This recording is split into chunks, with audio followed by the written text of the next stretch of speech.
스데반의 설교 5번째 시간이 되겠습니다. 스데반은 광야에서 우리 조상들에게 증거의 장막, 즉 성막이 있었다고 증언하고 있습니다. 우리에게는 성막이란 용어가 익숙합니다. 저에게도 그런데 증거의 장막이라고 하기도 합니다. 그 이유는 포괄적으로 증거로 알려진 율법의 돌판들을 보관하고 있기 때문이라는 것이죠. 성막이 있었다는 것, 곧 하나님의 임재가 있었다는 걸 말합니다. 표면적으로 성막은 사람이 뚝딱뚝딱해서 지은 것 같지만 실질적으로는 하나님이 성막을 광야에 직접 지어주셨다고 해도 과언이 아닙니다. 히브리서 기자도 동의합니다. 히브리서 8장 2절 가보시면 이 장막은 주께서 세우신 것이요 사람이 세운 것이 아니라고 말씀하고 있습니다. 하나님께서 택하신 장소라는 것입니다. 그러므로 성막은 이스라엘 백성들에게 있어 전적으로 하나님을 예배할 수 있는 최적의 예배 장소였던 것입니다. 그들은 성막에서 하나님의 음성도 듣고 하나님의 영광도 보았습니다. 그분이 내려주시는 영적, 육적 양식도 모자람 없이 취하였습니다. 또한 모세라는 지도자를 보내주심으로 진군해야 할 방향을 제시하시기도 했습니다. 걱정할 게 없었습니다. 성막이 있는 한 하나님께서 그곳에 임재하시고 백성들과 함께 계실 것이기 때문에 투덜거릴 이유가 하나도 없었다는 것입니다. 시마다 때마다 하나님께서 다 채워주셨기 때문입니다. 이게 무엇을 말할까요? 하나님의 일하심과 임재 안에 있는 자는 우상에게 눈이 돌아가거나 마음이 뺏길 이유가 전혀 없다는 것입니다. 하나님 한 분만으로 충분히 만족하고 행복을 누릴 수 있는데 아이러니하게도 그 좋으신 하나님께 등을 돌리고 너무도 쉽게 우상 숭배에 빠져버렸다는 것입니다. 물론 하나님을 완전히 버리는 것은 아닙니다. 우리도 예배를 안 드리거나 교회를 떠난 것은 아니지 않습니까? 몸도 여러분 지금 교회에 와 계십니다. 마음의 일부분도 지금 정착하고 계십니다. 그러나 경우에 따라서 하나님을 섬긴다고 하면서도 동시에 세상을 섬기고 있는 것은 아닙니까? 하나님을 바라보고는 있는데 세상 속에 몸을 담그고 살다 보니까 나도 모르게 점점 몸도 마음도 주님에게서 멀어져만 가는 것이죠. 주를 향한 열정과 사랑과 섬김도 전과 다를 것 없이 불타는 것 같아 보이지만 더 이상 그 불을 다 떼고 나면은 더 이상 태울 땔감이 준비되지 못한 것은 아닌가 우리 심각하게 고민해야 하겠습니다. 성막은 운반하기에도 수월하게 잘 짜져 있었습니다. 그렇기 때문에 여호수아가 이스라엘 백성을 약속의 땅으로 이끌고 들어갈 때에도 성막을 가지고 갈 수 있었죠. 다시 말하면 성막과 동행할 수 있었습니다. 운반이 용이해 있기 때문입니다. 약 300년 동안 주전 1270년에 출애굽을 했다고 본다면 1270년 주전에 출애굽을 했다고 본다면 다윗이 죽은 주전 970년까지 그 차이를 계산해 보면 약 300년이 되겠습니다. 그 300년 동안 성막은 이스라엘의 예배 장소로 남아 있었다고 볼 수 있습니다. 맨슨이란 사람이 이렇게 말했습니다. 그 장막에 이동하는 특성 가운데서 그 장막은 하나님의 백성의 구원을 위한 하나님의 결코 멈추지 않고 결코 중단하지 않는 약속을 상징적으로 보여주는 유형 또는 모습이었다라고 말입니다. 다시 말하면 증거의 장막이라는 것은 단순한 장막이 아니고 여호수아와 그 지도력 아래에 있는 이스라엘 백성이 어디를 가든지 끝까지 함께 해주시겠다는 하나님의 의지라는 것이죠. 성막을 보면 하나님의 열심, 하나님의 약속의 이행을 눈으로 보여주시겠다고 우리에게 이스라엘 백성에게 성막을 주셨다는 것입니다. 오늘 우리에게도 이런 믿음이 회복되어야 할 줄로 믿습니다. 하나님의 임재를 사모하셔야 하겠는데 외관상으로 보면 성막은 초라할 뿐입니다. 물론 저도 성막센터라는 곳에 한번 가서 몇 년 전에 견학을 해보니까 다르더라고요. 제가 상상했던 것과는 다릅니다. 설명 듣고 실제 그 성막 사이즈를 따가지고 만든 모형을 보니까 상상했던 것보다 큽니다. 견고하게 잘 짜져 있긴 한데요, 그럼에도 불구하고 호화스러운 이방인들의 신전과 비교해 본다면 견줄 수 없을 것입니다. 해외에 다녀오신 분들은 아실 겁니다. 우리나라에도 우상 숭배를 위해 지어놓은 건축물들만 보셔도 아실 것입니다. 그런 신전들에 얼마나 많은 돈을 퍼부었습니까? 얼마나 튼튼하고 화려하게 지어졌는지 여러분 TV를 통해서도 아실 수 있을 겁니다. 그러나 우리가 명심해야 할 것이 있습니다. 그곳에는 하나님이 임재하시지 않는다는 것입니다. 그 안에는 구원도 영생도 천국도 없습니다. 오늘 세상 것들보다 초라할 수도 있습니다. 비바람에 언제 무너질지 모르는 임시 건물일지 모릅니다. 여기 계신 분들은 실감이 안 나실 거예요. 뭐 설마 무너지겠어? 그런 초라한 곳일지라도 그 안에 하나님이 임재하신다면, 예수 그리스도 이름이 선포되고 성령님이 역사하시기만 한다면 그곳에 구원이 있습니다. 그곳에 영생과 천국이 도래하게 되는 줄로 저는 믿습니다. 제가 태국에 가보니까 미얀마 노동자 자녀들 타이아이 종족이라고 하더라고요. 타이아이 아이들이라고 부르는데 함석 몇 장 올려놓고는 그게 지붕이라고 합니다. 비 오면 물 새게 생겼습니다. 바람 불면 넘어가게 생겼습니다. 그런데 그곳이 예배당이래요. 어떤 철봉도 아니고 지붕을 지탱하고 있는 철골 구조에 아이들이 매달리게 돼 저도 따라서 매달렸더니 선교사님이 다급한 목소리로 목사님 매달리시면 안 돼요. 무너져요. 그러시더라고요. 빨리 내려왔습니다. 그러니까 매주 토요일마다 아이들 20-30명 모아놓고 복음을 전하신다는데 처음 보는데도 그렇게 해맑을 수가 없습니다. 그렇게 천진난만할 수가 없습니다. 그런 아이들 대하려면 여러분 표정부터 변화가 돼야 됩니다. 마음의 변화가 일어나지 않고 그 아이들 대할 수가 없습니다. 때마침 1년에 한 번 있는 달란트 시장이랑 저희가 방문하는 그 날이랑 겹친 거예요. 그것도 은혜였습니다. 복음을 전하고 달란트를 이제 그쪽 사역자분들께서 나눠주시고 저희가 같이 물건을 팔고 그랬습니다. 굉장히 순수하고 아이들 안에 예수님이 계시구나라는 것을 확실히 느낄 수 있었습니다. 속으로 기도했습니다. 하나님 이 아이들에게 행복을 주시옵소서. 이렇게 열악한 환경에서 순수하게 주님을 섬기고 있는데 이곳에서 위대한 그리스도의 종들이 배출되게 하여 주시옵소서. 오늘 우리 이렇게 시원하고 화려한 예배당에서 모든 것이 다 갖춰진 예배를 드리고 있습니다. 그런데 여러분 안에 예수님이 계십니까? 하나님께서 오늘 이곳에 임재하셨음을 느끼십니까? 뭐가 부족합니까 우리가? 며칠 전에 제 첫째 아이가 동생이랑 신나게 놀길래 제가 다일이는 왜 그렇게 행복해 물으니까 제 안에는 샬롬이 있거든요. 그리고 뒤돌아서 또 동생이랑 장난감 가지고 놀러 도망치더라고요. 여름 성경학교 주제가 뭐였죠? 여호와 샬롬. 담임 선생님이신가요? 죄송합니다. 잘 키우겠습니다. 유치부에서 아주 잘 배웠어요. 전도사님, 선생님들 사랑합니다. 그런데 여러분 지금 웃으실지 몰라도 그 이야기를 듣는데 가슴이 먹먹해지고 부끄러워지더라고요. 나 목사인데 매주 믿음에 대해 설교하고 샬롬의 왕이신 예수님을 설교하는데 왜 내 안에는 샬롬이 없을 때가 더 많을까? 이렇게 단순하지 않습니까? 제 안에는 샬롬이 있거든요. 예수님이 계신다는 말 아닙니까? 물론 지식적으로 예수님에 대해 알면 얼마나 알겠습니까? 그냥 교회에서 알려주면 그런가 보다 하겠죠. 그런데 그렇게 단순한 것인데 문제 해결은 예수님께 있는데 예수님이 내 안에 계시기만 하면 모든 게 해결되는데 왜 이렇게 복잡할까요? 제 자신부터. 휴가 기간에 차로 이동하면서도 한 3-4일 동안에는 헬로 카봇이랑 티니핑을 들었습니다. 아시는 분만 아실 건데 만화요 만화 그것만 듣고 나머지 기간 동안에는 찬양을 돌리다가 날마다 숨쉬는 순간마다 그 찬양 이따가 설교 후에 같이 부르시겠지만 3-4일 동안은 그 찬양 한 곡을 차에서 이동할 때 반복하여 들었습니다. 순간순간 잊고 살았던 하나님의 은혜를 다시 기억하고 싶은 것이죠. 휴가 기간이라고 게을러진 영적 생활을 회개하고 싶었던 것이죠. 오늘 우리 스스로가 먼저 거룩한 성막으로 지어짐으로 날마다 하나님께서 임재하심으로 샬롬이 떠날 날이 여러분 안에 없기를 주님의 이름으로 축원합니다. 아까 히브리서 기자도 성막을 평가하기를 사람이 세운 것이 아니라 주께서 세우신 것이라고 했습니다. 그런데 히브리서 기자가 내린 평가 그리고 스데반이 내린 평가는 조금의 내용이 상이한 거죠.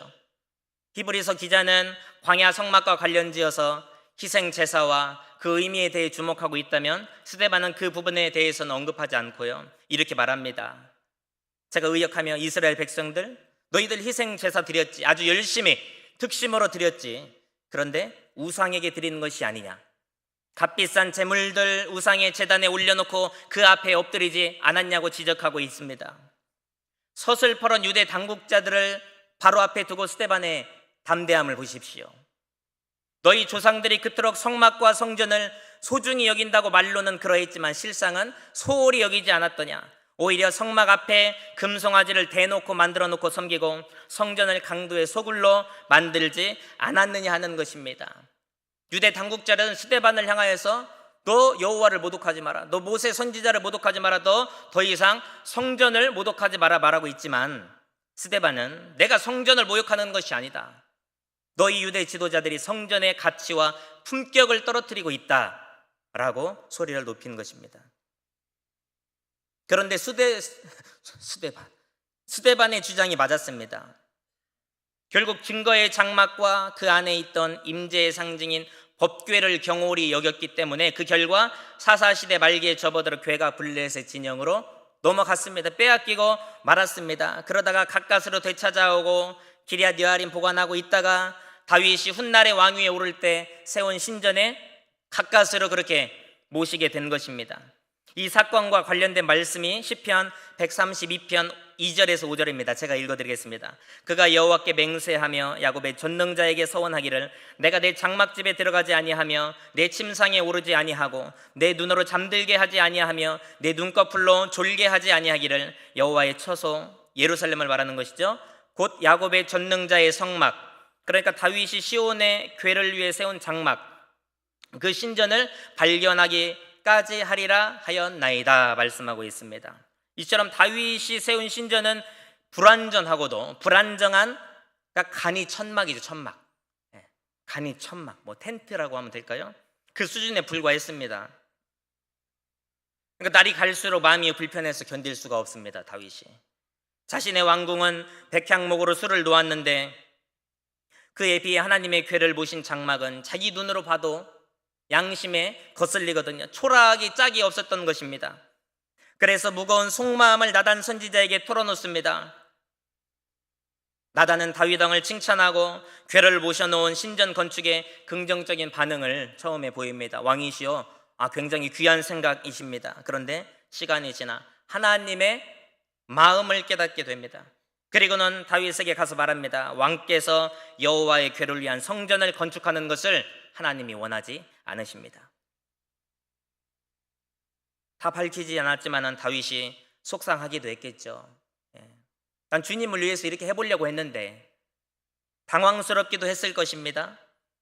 하지만 하나님은 눈에 보이는 성전 건축은 마음으로만 받으실 때, 그래 좋다, 내가 너의 그 선한 마음 귀하게 받겠다. 대신에 다윗의 선한 의도가 가상하기 때문에 생각지도 못한 놀라운 약속을 맺어 주십니다. 그게 뭐냐면 하나님께서 다윗의 집, 다윗의 왕조를 영원히 세워주시겠다는 약속이었습니다. 이어 나단은 다윗의 왕위를 이어받을 계승자가 여호와의 이름을 위해 집을 지을 것이다 라고 예언했습니다. 다윗 당신이 성전을 지을 수는 없지만 당신을 이어받을, 왕위를 이어받을 계승자가 여호와의 이름을 위한 성전을 지을 것입니다 예언한 것이죠.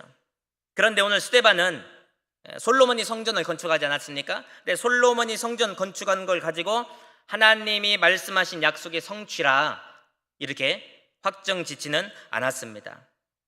47절에서 솔로몬이 성전을 건축했다고는 했지만 바로 48절에 그러나 지극히 높으신 이는 손으로 지은 곳에 계시지 않으신다라고 말했기 때문입니다. 이게 맞는 말이죠. 눈에 보이는 화려한 유형적인 건물은 간이 천막보다는 훨씬 값비싼 돌로 만든 성전입니다. 그러나 그 안에 여호와 임재가 없다면 아무 가치 없는, 생명력 없는 그 돌멩이에 불과한 것이죠. 돌무덤에 지나지 않을 것이라 스데반의 평가는 냉정하고 정확한 겁니다. 아무리 값비싼 재정이 들어가더라도 하나님의 뜻이 아니면 아니잖아요. 솔로몬도 스스로 알았습니다. 열왕기상 8장 27절에서 분명히 밝혔는데 하늘과 하늘들의 하늘이라도 주를 용납하지 못하겠거든 하물며 내가 건축한 성전이오리이까. 무슨 말입니까? 손으로 만든 그 어떤 성전도 하늘의 하나님을 모실 수가 없다고 이실짓고 했습니다. 이런 고백이 하나님 앞에서 가장 겸손한 신앙 고백이 아니겠습니까?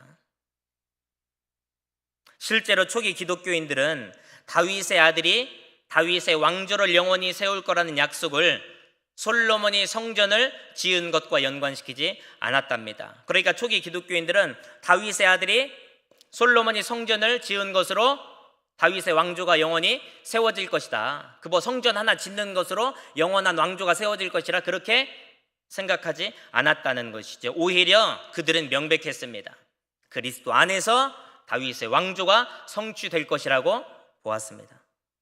우리도 고민해야 할 것이 있습니다. 솔로몬의 재산이 얼마였을까? 지혜가 어느 정도였을까? 성전에 들어간 비용이 얼마 정도 됐을까? 성전 안을 한번 들여다보고 싶다. 그 구조가 어떠했을까가 아닙니다. 우리가 주목해야 할 것은 솔로몬도 아닙니다. 성전도 아닙니다. 예수 그리스도여야 하는 것입니다. 예수 그리스도만이 진정한 성전이 되시기 때문입니다. 누가복음 1장 32절 33절 한번 읽어보시면 좋겠습니다. 2절입니다. 시작.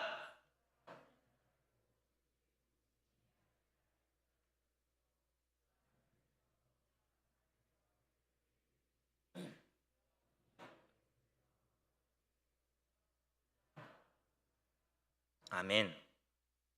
에베소서 2장 19절에서도 과거에 그 이하를 보시면 과거에 외인이요 나그네였던 자들, 이방인이었던 자들이 앞으로 이 성전 안에서 성도들과 동일한 시민이 될 것이라고 말씀합니다. 과거에는 외인이었죠. 나그네였죠. 은혜 안에 구원 안에 들어오지 못했지만 이들이 앞으로 성전 안에서 성도들과 동일한 시민이 되어서 성령 안에서 하나님이 거하실 처소에 걸맞게 한 사람 한 사람이 성소로 지어져 간다고 말씀하고 있습니다. 우리 그리스도인들이라면 우리의 최종적인 과제이자 목표가 바로 이것이 되어야 하는 것이죠. 외인이요 나그네였던 우리가 하나님의 은혜로 말미암아 택하심을 입었습니다. 신분의 상승이 이루어졌습니다. 성도들과 동일한 시민으로 하나님이 우리를 그렇게 간주해 주시고 받아주셨습니다. 그럼 어떻게 살아야 되겠습니까? 성령 안에서 하나님이 거하실 처소에 걸맞게 우리 한 사람 한 사람이 성소로 지어져 가야 하지 않겠습니까? 스데반은 이와 같은 본질을 가지고 당국자들의 양심을 계속해서 두들기고 있습니다. 너희들이 말하는 성전은 건물에 지나지 않는다. 그러나 내가 말하는 성전은 예수 그리스도를 가리키는 것이다 라는 것입니다. 스데반은 자신이 내세우는 주장이 근거 없는 말이 아니라 선지자가 계시를 받아 말하는 것과 동일하다는 사실, 선지자가 말하는 것과 내가 지금 말하는 것과 동일하다, 이 사실을 강조하기 위해 이사야 66장 1절과 2절을 인용하고 있습니다. 다 같이 읽겠습니다. 시작. 여호와께서 이와 같이 말씀하시되 하늘은 나의 보좌요 땅은 나의 발판이니 너희가 나를 위하여 무슨 집을 지으랴? 내가 안식할 처소가 어디랴? 나 여호와가 말하노라. 내 손이 이 모든 것을 지었으므로 그들이 생겼느니라. 무릇 마음이 가난하고 심령에 통회하며 내 말을 듣고 떠는 자 그 사람은 내가 돌보려니와. 아멘. 하나님의 임재를 자기들이 지정한 장소에 국한시킬 수 있다고, 하나님을 언제든지 내 주머니에 넣었다가 뺄 수 있다고 주장하는 불경한 자들에게 이 말씀이 선포되고 있습니다. 무릇 마음이 가난하고 심령에 통회하며 내 말을 듣고 떠는 자 그 사람은 내가 돌봐주겠다고 말씀하고 있습니다. 이 대목은 진정한 거룩한 성전인 하나님의 백성이 어떤 모습으로 살아야 하는지를 묘사해 주고 있습니다. 이사야 57장 15절 제가 읽어드리면 지극히 존귀하며 영원히 거하시며 거룩하다 이름하는 이가 이와 같이 말씀하시되 내가 높고 거룩한 곳에 있으며 또한 통회하고 마음이 겸손한 자와 함께 있나니 이는 겸손한 자의 영을 소생시키며 통회하는 자의 마음을 소생시키려 함이라. 아멘. 어렵지 않습니다. 여러분, 하나님의 은혜를 구하십니까? 하나님의 돌보심을 사모하고 계십니까? 방법은 간단합니다. 마음이 가난해져야 한다는 것입니다. 다 같이 심령이 가난한 자는 복이 있나니 천국이 그들의 것이며 말씀하고 있습니다. 또한 통회하는 심령이 되어야 합니다. 여호와는 마음이 상한 자를 가까이 하시고 중심으로 통회하는 자를 구원하시는 도다. 남자 화장실에 가보면 붙어 있어요. 그거 안 외우고 뭐 하세요? 하나님의 말씀 앞에서 두려워 떠는 자들을 하나님께서 돌봐주시고 그런 자들에게 영과 육이 솟게 되는 은혜를 내려주신다는 것입니다. 51절을 한번 읽어보실까요? 오늘 본문 51절입니다.